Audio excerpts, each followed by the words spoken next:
everyone, welcome back to my channel. So I am going to be doing a sticker making video today, and I am really excited for this video because one, I haven't made a sticker making video in a year and a half, and I know you guys really enjoyed the last one that I made. I tried to make it like very detailed for you guys so that you could follow along step by step. So I'm going to be kind of doing the same thing today, but I'm actually going to be making die cut stickers today. And the difference between a die cut sticker and what I did last time, which was a kiss cut sticker, is that you cut the paper all the way through instead of just the top layer. So it's actually something you can do without a cutting machine. I know they're pretty pricey. So I'm first going to show you guys how I do it without a machine and then how I set it up to use with my Cricut cutting machine. I'll also be showing you guys how to digitize your artwork, as well as all the little updates that I've made ever since my last sticker making video. And I'm also really excited for this video because it is sponsored by Online Labels, which is literally my favorite sticker paper company. I've used them for 2+ years. Ever since I found them, I just stuck with them because the quality of their paper is so good. So I'm going to show you guys today how I'm going to make my die cut stickers with their paper. And so yeah, let's get into this video. Alright, so I'm first going to get out my painting that I'm going to be using to make all the stickers, and this one is one that I did a little while ago. I also filmed while painting these, so I might put up a paint with me video in a little bit, but for now I'm just going to take this painting and turn them into my die cut stickers that I'll be making. So the first step that I take to digitize my artwork is I scan it on my printer scanner, and I have the Canon MX922 and I've used this for the past like 3 years and I just love this printer.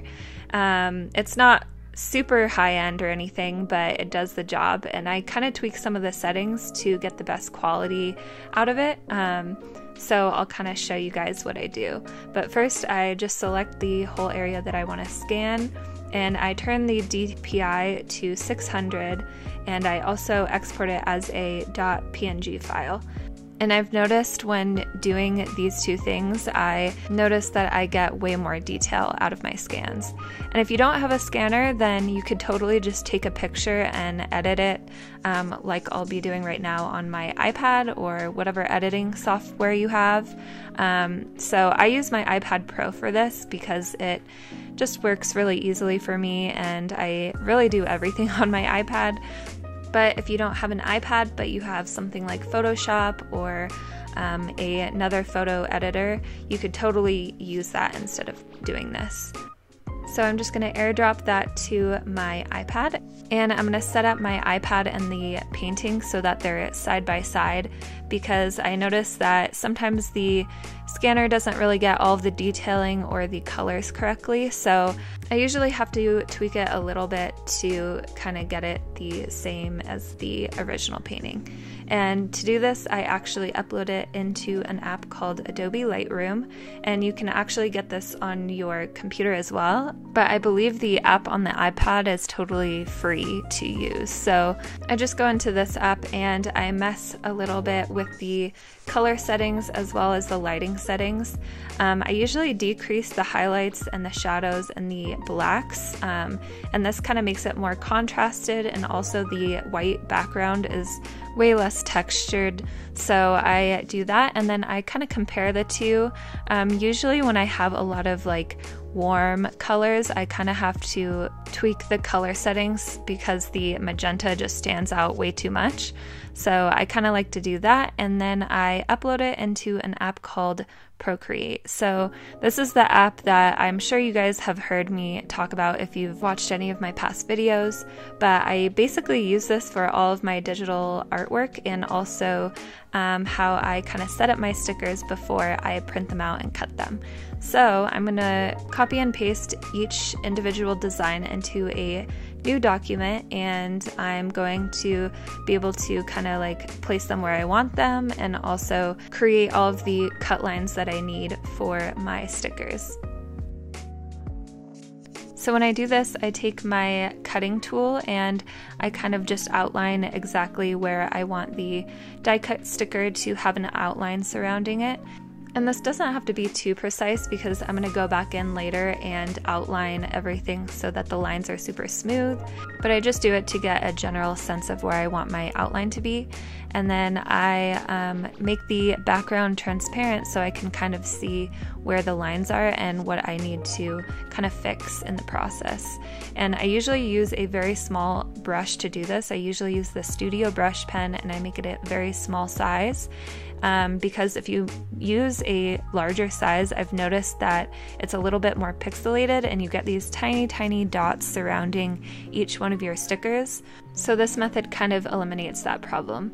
And also, one thing that I changed since my last sticker making video is I now use a transparent background instead of like a flat gray background, and I've definitely noticed that a lot less dots come up when I use this method.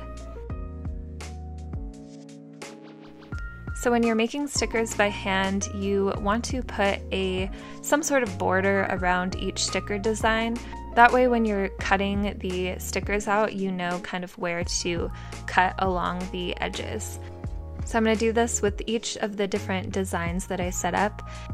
And then once I've outlined all of my designs, I'm going to take them and export them to my computer as a .png file again.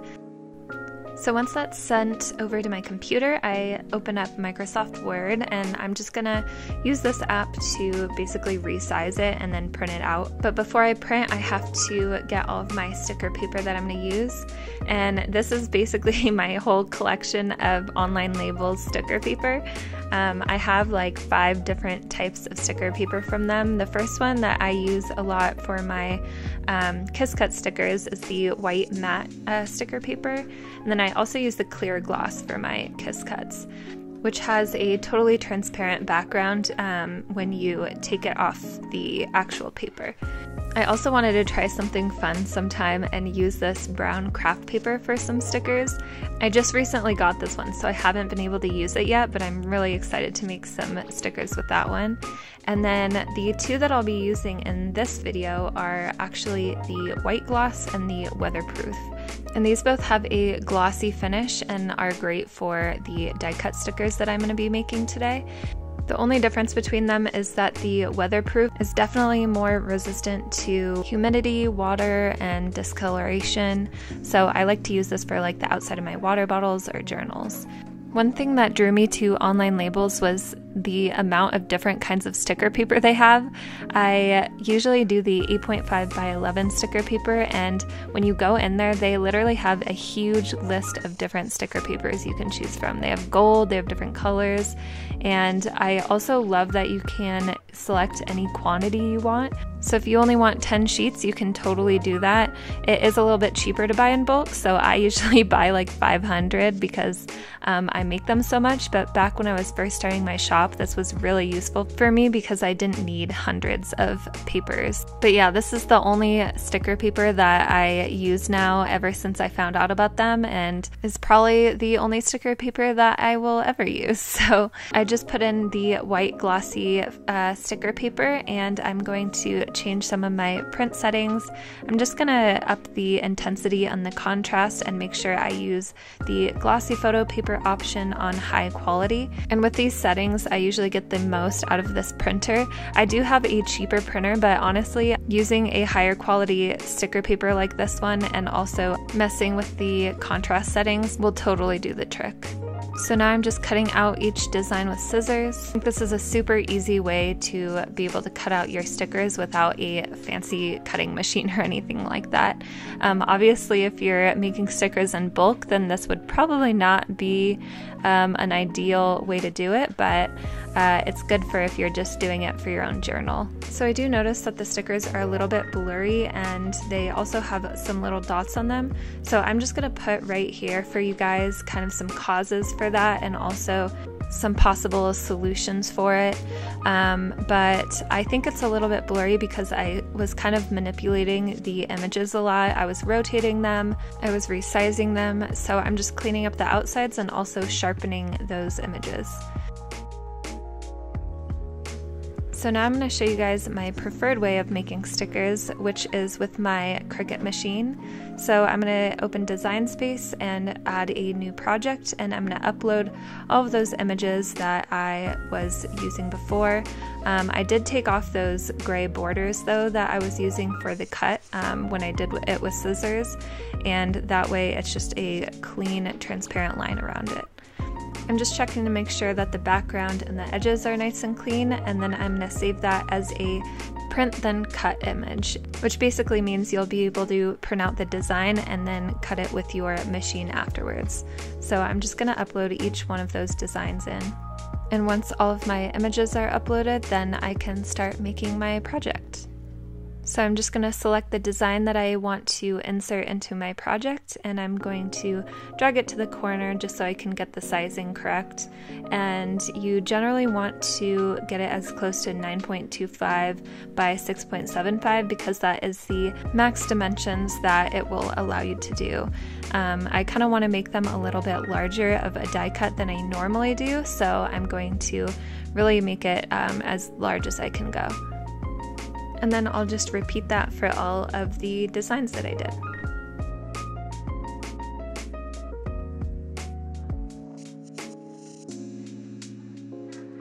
Alright, so now that my designs are uploaded, I'm going to hit the Make It button in the top right corner, and I'm going to hit Continue, and then we're going to select the Cricut device that we want to use, and then we're going to send that to the printer. So on this one, I'm going to select the Add Bleed option, which is going to add a slight bleed to all of the images so that when it cuts it out, there's no white border on the outside, just in case the cut isn't as precise as we want it to be. And I would only do this to this design specifically because these stickers all don't have a white border around it. If it does, then it could kind of leave a gray little dotty pattern. So I would only use it if you don't have a white border around your sticker. And I was just using those same settings that I did before, but I just didn't add any of the colors to it because it was a little too magenta-y for me last time. But this time the colors turned out exactly how I wanted them to be. I really wanted to match the original paintings, so I'm just really happy with how it ended up turning out. So now that I have it printed, I'm going to go back into the Design Space and I'm going to select the material type that I want to use. So I already have a material that I want to use, but you can always add one of your own if you want. If I have a heavily used blade, I usually have a pressure of 288, and if it's a brand new blade, I usually do 277 for the die cut stickers. So if you notice your blade is getting a little dull and it's not really cutting the stickers correctly, I would first try to up the pressure a little bit and see if that works before just like tossing the blade, because usually I can get mine to last a long time if I do that, so I would definitely suggest doing that. And now I'm going to get my Cricut set up. I use both the Cricut Explorer Air 2 and the Explorer Air 1. When I'm printing on glossy photo paper, I always close the upper lid because sometimes the light sensor doesn't read the cuts correctly if you're using a super glossy photo paper. So definitely try closing the lid if this is happening to you. And if it's still happening, the lighting in wherever you are might just be like the perfect lighting that makes the sensor not read it. And sometimes how I get around that is either make the room completely dark, or I will take a Sharpie and outline that like black edge part where the lines are being read. This is not something that happens very often, but I've noticed that on the off chance that it does happen, these are some like solutions around it. But yeah, this is how the stickers turned out, and I think they're so cute, and that bleed line definitely helped so that there was no outer white edges or anything, but I just absolutely love these stickers. So now I'm going to go on to the next design, and I'm going to do the same thing, but since this is a white border, I'm going to not add the bleed to this version. Other than turning off the bleed option on this though, that's really the only thing that is changed, so you can just go about it and do the same steps that I talked about for the last design.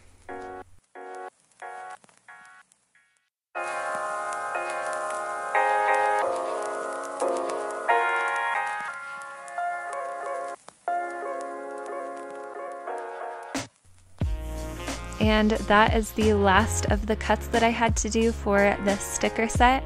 And so now I want to show you the final designs.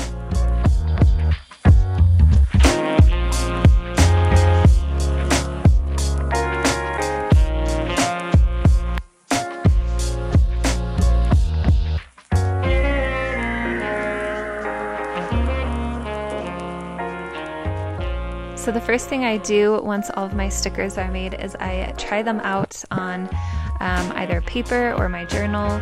I definitely think that this Dunes one is one of my favorites, and also the sunflower.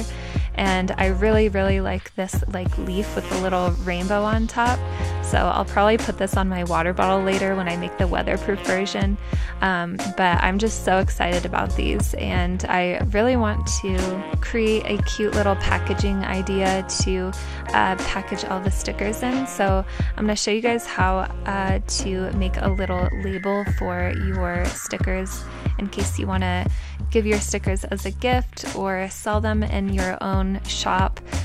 So basically what I'm doing is I'm just taking a square, and then I'm going to put this text box in the middle, and I'm going to use the cut option for this text instead of the write option, so that it will actually cut these letters out on the Cricut machine. So basically what the Cricut will do is cut those outer edges of the rectangles, and I definitely sized it so that the width of them is going to match my clear little bags that I'm going to put the stickers in. And I made sure to put the text on the bottom so that I could fold the label over in half. And I ended up taking the word collection out of it because the first time I cut it, it took so long. So definitely keep it to like a minimal word count. But other than that, the cut worked out really well, and it was really easy to take out any extra little pieces of the letters that were still left there. So now I'm just folding these labels in half, and I'm going to take my bags, which I always get my little transparent bags from clearbags.com, and they're just like super clear and nice, so I always like using theirs. And then I'm going to put that little label on the top and staple it in place. And here is how my complete package of cute little die cut stickers turned out. If you guys end up using this tutorial to make your own stickers with online labels paper, you should definitely tag me in your photos because I really want to see your designs. I'm sure you guys will make beautiful things. And I want to say a huge thank you to Online Labels for sponsoring this video and making my artwork come to life. It has been such an amazing thing to create artwork and be able to see them in people's journals and sticker form. So yeah, thank you guys again for watching, and I hope to see you in the next video.